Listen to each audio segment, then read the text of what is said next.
everyone, welcome to Soup with CJ. We're going to do a ham and beans soup today. It's going to be delicious. I'm going to be using a couple cans of beans, just a handful of ham, some onions. So why don't you come and join me? Okay, so from left to right, I have starting my 1 gallon pot with my wooden spoon here. I got my salt and pepper. I have my water pitcher because I use the filtered water out of the sink for when I make soups. Granulated onion, ground turmeric. Turmeric kind of tastes like pepper. It's like a little peppery, but it adds some color to it. I have some packets of salt that I thought I'd use a half a stick of butter, maybe a little bit more, which is about, that one looks like a little bit more than 1/4 cup of butter. All right, and so then I've got some of this Smithfield diced ham, about a half a package. I think Smithfield just went out of business, didn't they? But I've had that in my freezer for about a month now. So I have my oil, and I have, for my daughter's school, some pork and beans that she never ate. That was about a week ago, so I just wanted to use them up before they went bad. I have a full onion here, maybe a little bit more, because I forgot that I had cut an onion, so I ended up making 2 Ziplocs full. I have some cannellini beans. I think they're kind of big, but they're a white bean, and then I have the Great Northern beans. I think they're kind of regular size, maybe a little smaller. So I have those, and then my pork and beans, and then I like to add a little bit of mustard, just for that kick of acid and a little flavor, a little yellow. And then I have barbecue sauce. I might even add in a little bit of brown sugar just to give it a sweetness and to thicken up the liquid just a little bit. But that is the beginning of my soup. I put some oil in the bottom of this pan, and I put my onion in, and put about actually 1/4 cup of oil in there. I don't know if you can see at the bottom, but the onion's kind of soaking it up. And as you can see, my meat is frozen, and I kind of wanted to fry up this ham so it would render out a little bit of the salt in it, so that I might not have to put more salt in it later. I think what I'm going to do is put this butter in right now, but I'm afraid that the butter will burn, so I might wait till it's kind of fried down a little bit, then add the butter. All right, and then start adding other ingredients. I wanted to show you, see these greens? Well, I don't know if you've noticed in your grocery store, but the onions and the garlic and many of these vegetables are starting to sprout. So I just want to encourage you, with soup, it's okay. Throw it in there. It's not going to hurt you. Yeah, it might be a little ugly. It might bother you a little bit, but it's good. It's good for you. It's healthy. So leave it in there. You probably won't even be able to tell it's in the soup anyway, because it'll probably, render down into yummy goodness. So just want to encourage you, feel free, because soup is forgiving. I have all of my ham broken apart, and it's kind of frying up a little bit. So I added a little bit of my mustard, just about maybe a teaspoon, and then I added about 1.5 teaspoons of the barbecue sauce, and then I added some pepper and about 2, or maybe just about 1.5 tablespoons of onion powder, and then about 3/4 teaspoon of turmeric, and then my butter. And so I'm going to start stirring this around. And it's still on high heat, so should be sizzling up here pretty soon. All right, so once that butter melts down, I'm going to mix it up some more. I'm going to add my cannellini beans and my Great Northern beans and my pinto pork and beans. Anyhow, the cannellini beans are just slightly bigger than the Great Northern beans, so I'm a little bit disappointed because I kind of wanted a variety of sizes and colors. And well, I mean, not really colors, but just sizes at least, because a ham bean soup is supposed to be pretty much a white bean kind of soup. But I kind of regret not putting my light red kidney beans in there instead of maybe the cannellini beans. Okay, so we will be right back in just a few minutes. I added my cannellini beans, that's right here in this quadrant, and then I added a little bit of brown sugar, which already melted in. Then in this quadrant, I added the Great Northern beans, and then here are my pinto beans. So they're not, the Great Northern beans and the cannellini beans, not too different. All right. It doesn't look like there's much going on here, but do you see that beautiful yellow color? And it actually, it's kind of colorful once you dig in there. So I'm just going to let this boil for a little bit longer, just to get those beans nice and soft, and just to get all the flavors to marry together a little bit. I did have to add those little salt packets that were right around there. And I also added some more onion powder, and I needed some garlic powder because I think I might have put too much of that mustard in there because it had an overpowering kind of vinegary. So who knows? I'm not going to taste it for a second time because I'm going to taste it with you guys, and I'll just give you my opinion there of my how it, you know, worked out after my additions. But anyhow, so I also made just those quick biscuits that you stick in, you know, from the can. So I'm going to pour my soup on top of that today. And why don't you come take a bite with me in a few? Oscar, Oscar, you know you don't belong here. Did you smell the ham bean soup? You need to go back to your house, Oscar. Come on, boy. So I actually have a little project that I'm starting, and I thought I'd add it to this video because the beans took so quickly to make. These are sprouts, but they're microgreens. I don't know if you're familiar with microgreens, but they're clean food. See, that's a little bit of coconut husk paper or whatever it is, some kind of mesh. And basically, they put down these, and this is actually broccoli. See that? Broccoli seeds or something. And so they put the broccoli down on this coconut mesh, put water on it, and then they just let it germinate for a few days. And as soon as they start growing these little sprouts, I don't know if you see the white sprouts, then you take them out of the dark and they all of a sudden get green. And you can eat these sprouts and they taste like broccoli.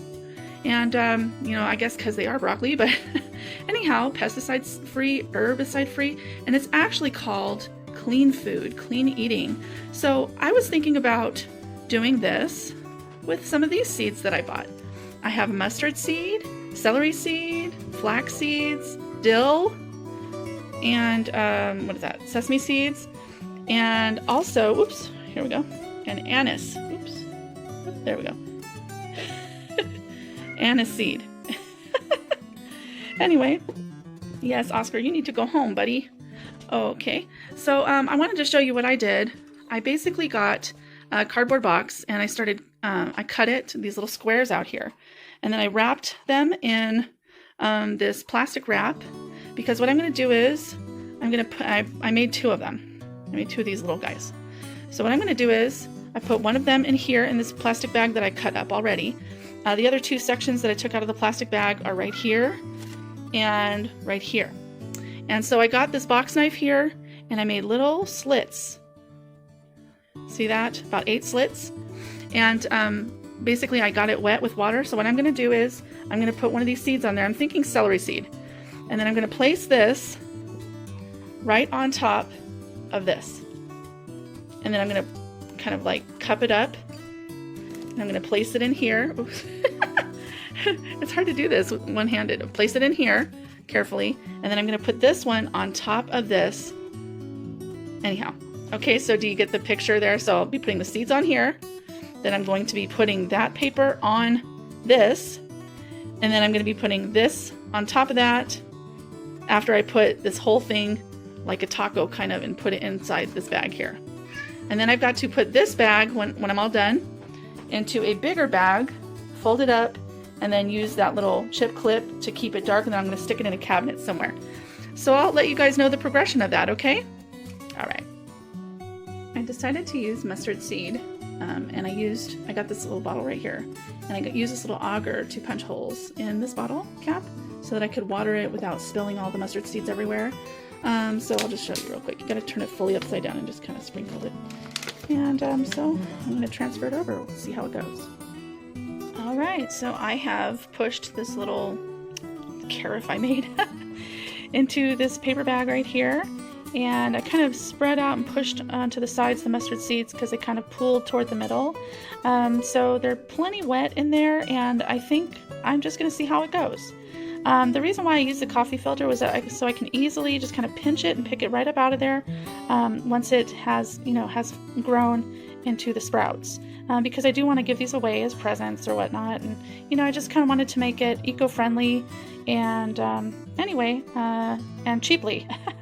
So okay, so I'm putting this in here, and then I'm going to wrap her up, and I'm going to put her away in some sort of closet or something where it's dark. It must be dark. And what I've seen on YouTube videos is that basically they've used something to kind of push it down to keep this so that the sprouts will germinate and kind of soak. So I use the plastic to kind of make them sweat a little bit too. So I'm just hoping that they'll grow. We'll see. I have my lineup here. I've got croutons, saltines, Parmesan cheese, biscuits, the soup, salt, pepper, and back there I have, it's just cranberry juice water. It's just a little bit of unsweetened cranberry juice in water, And I just figured we needed a break. Our kidneys needed a break from all the sugar with the lemonade. So I don't know why, but I just felt like putting Parmesan cheese on top of this biscuit and kind of floating the biscuit in there. So I'm not going to do croutons or saltines today. I might add a little salt and pepper after I taste this. But anyhow, here is the lineup, and we'll be right back for the taste test. All right, so here we are with the taste test. Here's my little spoon. I didn't want to get a big spoon because I don't want to have like, you know, a big old bite, you know, in front of you guys. So, but you better betcha when I'm sitting down at my table, this is just gone in a matter of minutes. So anyhow, okay, so I'm going to try to get a little bit of everything. I hope my choice of Parmesan cheese on this biscuit was good. I don't know why, I just felt like I had to add it. So anyhow, here is the bite. Can you see? Okay, we'll try it. Hopefully it's not that hot.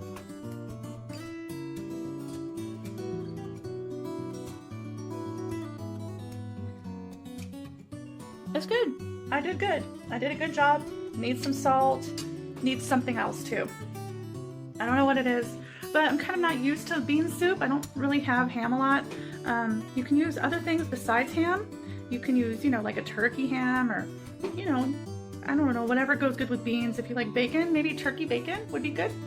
So anyhow, it was okay. It was okay. I would do it again, just maybe add a little extra stuff. Let's get serious for just a minute. If you guys have a minute. I have a question for you guys. You know, if it comes down to you don't have hardly any food in your fridge, I heard CBS did this little news clip recently. I saw it actually online, and they were talking about how we're going to go 2 years with this coronavirus stuff. So, you know, do you have enough food to get by for 6 months? You know? And when you start running low, what are you going to make? So that's the reason why I did this microgreen tutorial. This is the reason why I'm doing the soup. It's because I want to share with you some ideas so that you can keep your families healthy and eating. You know, I mean, I could lose a ton of weight, you know, and I have been losing a little bit of weight. And I know I'm going to lose more. And it's just because, you know, we're having to change. As Americans, we've lived in a very, you know, we've had pretty prosperous times, you know, and I know I have lived very indulgently. So do you guys have enough food to make it for the next 6 months? Check your closet, your cabinets, you know, check and see, do you have 3 cans of food per day for the next 6 months? That's 180 days. Do you have 180 cans? Do you have, you know, maybe let's say 8 or 9 bags of pasta? Do you have bags of rice, bags of beans? Do you have some cans of meat? What if your power goes out and all of your fridge food is destroyed, or you have to eat it up in a few days? You know, that's an extreme situation for here in America. But what if? So that is my main question, what if? And also, you parents out there that you have kids, and, you know, are you willing to go without food for a couple days so your kids can eat? I know I am. I've done it before. I mean, not just, I've fasted before, just for spiritual reasons.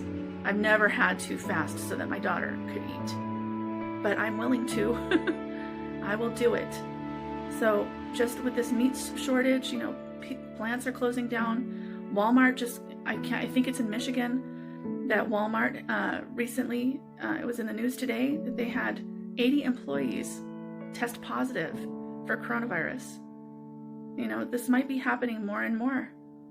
So maybe you should figure out some vegetarian soup dishes, you know, with the meat market situation going on, the meat production closing. It's time to get some good ideas, you know, and I want to help you. So I want to help you any way I can. If you have any suggestions, you know, tell me what's in your fridge. Ask me, you know, CJ, what can I make with this? You know, I have, I think there was a chef that would do this. What was his name? Oh, I can't remember his name. But he would go into the schools and try to, you know, fix the way that they ate, and instead of chocolate milk, you know, have regular milk, things like that, you know, and fresh vegetables. And man, I can't remember his name, but Jamie Oliver, I think, is what his name is. He's I think a British guy. Anyway, so leave in the comments, you know, I've got a can of this, a can of that, and I got a few potatoes, and I got, you know, a little piece of meat in my fridge. What can I do with that? What kind of soup? What kind of seasonings? I will help you with that. So go ahead and leave in the comments something for me. And also, if you have a prayer request, I pray a lot, and will pray specifically for you with my husband. The Bible says when 2 or more come together in the name of Jesus, that he is there with us in the prayer, and that he will answer your prayers. So let's get together. Let's get a good plan, and let's get Jesus behind us to help us, okay? God bless you guys, and I will see you next time. Bye.